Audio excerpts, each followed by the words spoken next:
Hello and welcome to this special interview as the United Nations Secretary General, Mr. Ban Ki-moon, who is visiting India, speaks exclusively to CNN-IBN and The Hindu. Mr. Secretary General, thanks so much for speaking to us. You are here even as the world is mourning the deaths of those who died in the Paris terror attacks. You and Prime Minister Modi, in fact, spoke about the concerns of global terrorism at the Vibrant Gujarat Summit this week. The question really, how can the world cooperate better when it comes to terrorism, or has the world simply failed? We are deeply concerned about the increasing trend of terrorism and extremism and radicalization. To address all this, we have to be united. We have to show that international community and humanities are united and solid in addressing all this. At the same time, we have to mobilize all possible resources and our strength to deter. Unfortunately, with all this technological development and communication, these terrorists are using all sorts of means, using internet, social media, to propagate the narrative of hate. This is very dangerous. United Nations has adopted a General Assembly resolution on global counterterrorism, and we have established the Counterterrorism Center. We are trying to provide capacity building and trainings and assistance. At the same time, Security Council has taken very strong leadership role, and in case of ISIL or Daesh in Iraq and Syria, the Security Council has urged the whole international community, whoever has a capacity and resources, to provide their support to address this issue. If we do not address properly the ISIL, Daesh, and Boko Haram, and all these terrorist attacks, we will be very much difficult in promoting sustainable development and protecting human rights and human dignity. This is a common challenge for humanity. But is the problem really that there is a global double standard, if you like, on terrorism? Because it's not just about ISIS or Paris, Canada, Australia, but also about the concerns with terrorism here in the subcontinent. In fact, India has sponsored an international convention on terrorism. Is that something you would recommend as one way forward? Member states have been discussing this matter about who are the terrorists, or what are the definitions. But at this time, rather than spending time and energy on definition of this ISIL and all these terrorist groups have been doing unspeakable brutality against humanity. Then it should be addressed as such. It's important that government authorities take a firm position, domestical and regional, and solidarities. And in terms of the domestic justice system, they have to make sure that all these perpetrators should be brought to justice, so that there will happen no such occurrence. At the same time, it's important to have a good governance and inclusive dialogue with the people, so that all these terrorist or extremist elements may not find any breeding ground on the basis of grievances of the people. It's interesting you should say that, because the question in India is always about the double standard, as I said. I'll give you the specific example of a UN globally designated terrorist. I'm speaking about the Lashkar-e-Toiba founder and the chief of the Jamaat-ud-Dawa, Hafiz Saeed, who is wanted for the Mumbai attacks, who stood there in Lahore last month and addressed a public rally. Now, this was despite the fact that he's globally designated by the UN, and in fact the United Nations renewed its designation of Mr. Saeed last month as well. Don't you think, in a sense, the UN's own mandate has been flouted here? I was struck when this Mumbai terrorist attack happened, and we all expected that all these terrorists should be brought to justice. I sincerely hope that India and Pakistani government authorities discuss this matter, that all the perpetrators should be brought to justice for trial, and they should be punished as such as terrorists. It's important that not to allow any room for terrorists or extremists or radical groups, armed groups, to take chance of lapse of justice system. But it's not just the lapse of the justice system. I'm pressing the point simply because this is a UN designated global terrorist who is addressing a public rally. Is the UN mandate, in a sense, being flouted not just by the terrorist himself but by the government in question? It is important that Pakistani government should take necessary and correct measures in accordance with the United Nations Security Council designated terrorism, counterterrorism policies. Because many would say if the UN mandate is flouted like this, the UN in fact loses its teeth when it comes to attacking terror. Would you agree?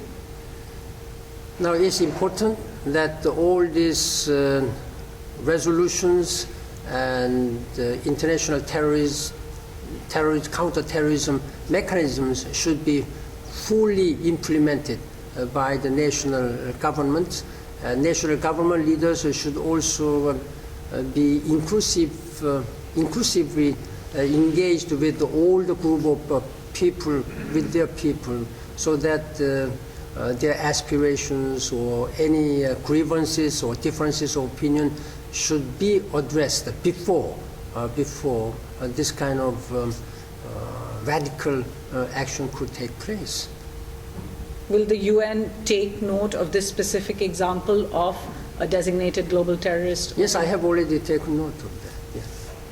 You will be presiding over 70 years of the United Nations this year, and it is under criticism for not being fast enough. Would you say that this year, in fact, will be one of stock-taking and possible UN reform? This is very significant that we are meeting this 70th anniversary. The member states have been really working hard during the last 7 decades to promote peace and security, to provide development to all the people, to bring all the people out of poverty and also protect the human right and dignity.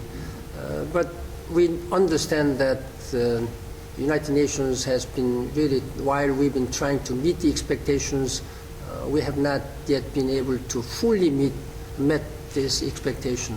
We are very much committed to shape post-MDG development agenda with a set of sustainable development goals covering social, economic, and environmental dimension. That means that covers whole spectrums of our human lives, life.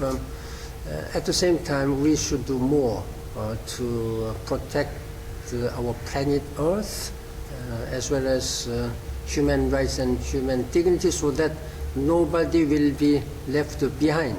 Yes. I do want to come to that issue of climate change, but before that, India's own role at the United Nations. India has long demanded a reformed Security Council along with other countries. Do you think that's a possibility? Do you think it could ever be a reality?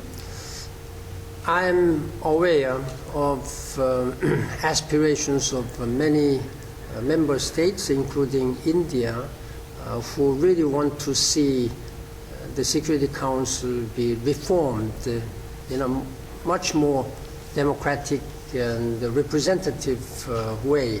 I think it's a consensus of view among member states. If we consider such a drastic changes which have taken place during the last 70 years, it's necessary that we adapt the Security Council to that changing situation. The question is, the member states should be able to find some modalities which may meet the expectations and aspirations of member states, including India.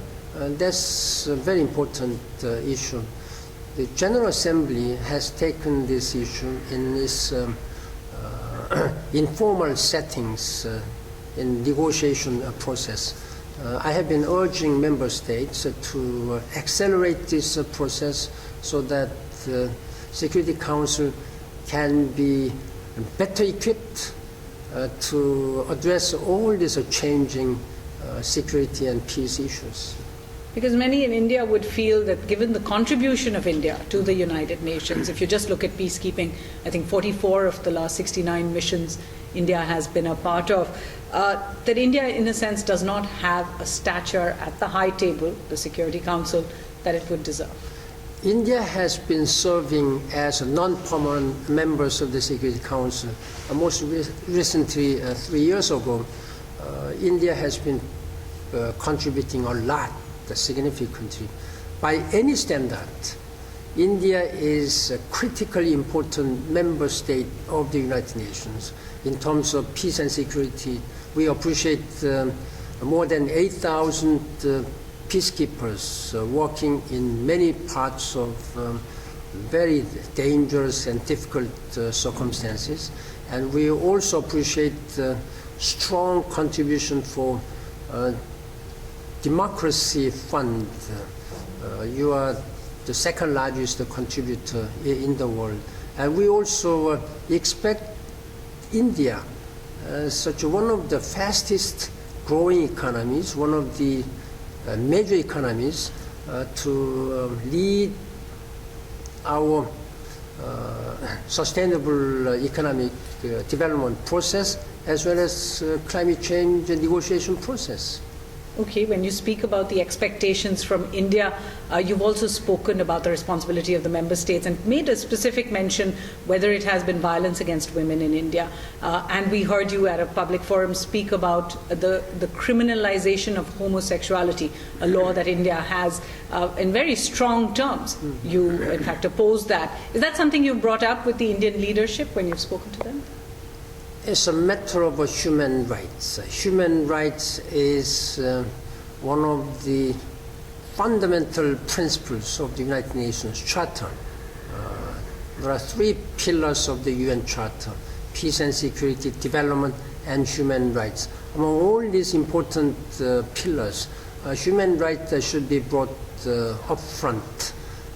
In that regard, human rights and dignity should be respected for all the people, regardless of ethnicities, or religion, or gender, or sexual orientation.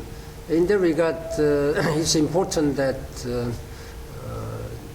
the Indian government should really promote the human rights of those people with different sexual orientation, the homosexuality, and this penal code should be decriminalized for those people of homosexuality.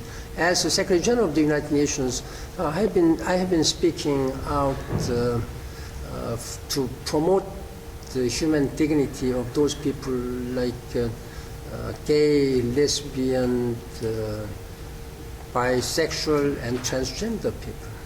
I know that. Is that something that you've taken up with the Indian leadership as well when you met with Prime Minister Modi and Ms. Sushma Swaraj? Yes, we've been continuously discussing this matter. Yes. All right. To a subject I know is close to your heart, fighting climate change, sustainable development. You were at the Vibrant Gujarat Summit, and if I may say so, it's an unusual message to speak about fighting climate change when you're speaking at an investors summit. Are you hopeful of some kind of a world deal on climate change in Paris later this year, as Secretary of State John Kerry seemed to indicate? Yes, I'd like to emphasize again that the sustainable development and climate change are the two sides of one coin, same coin. Climate change, if you properly, adequately address this current situation, then it will generate investment, it will help green growth, it will make our society, economic growth, as well as our planet Earth much more sustainable.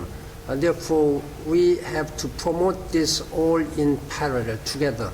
That is why the United Nations at this time, for this year 2015, two top most important priorities are sustainable development and climate change agreement adoption in Paris in December this year. All this should be done within this year.